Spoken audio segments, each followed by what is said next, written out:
Kwa nini una tabia kuchongeana kwa mabosi? Mko kwenye ofisi moja, mwenzako unamchongea.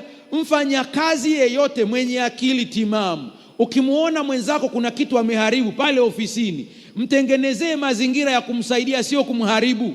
Na yeye ana watoto, na yeye ana familia. Akifukuzwa kazi, hutapata mshahara wake, utapata kiwango chako hicho hicho. Zaidi sana umejiongezea laana. Mtangulize mwenzako, mfanye mwenzako kuwa bora kuliko wewe.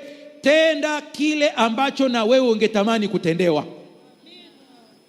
Hata makanisani kwetu, kinachotuharibu ni ubinafsi. Kila mmoja anajiona yeye ni bora kuliko mwingine. Aliyesoma sana namuona kwamba ambaye hajasoma hana chochote. Mwenye hela namuona mtu ambaye hana hela kama vile hana akili.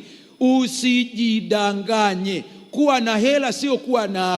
Kwa nini una tabia kuchongeana kwa mabosi? Mko kwenye ofisi moja, mwenzako unamchongea. Mfanyakazi yeyote mwenye akili timamu, ukimuona mwenzako kuna kitu ameharibu pale ofisini, mtengenezee mazingira ya kumsaidia, sio kumharibu. Na yeye ana watoto, na yeye ana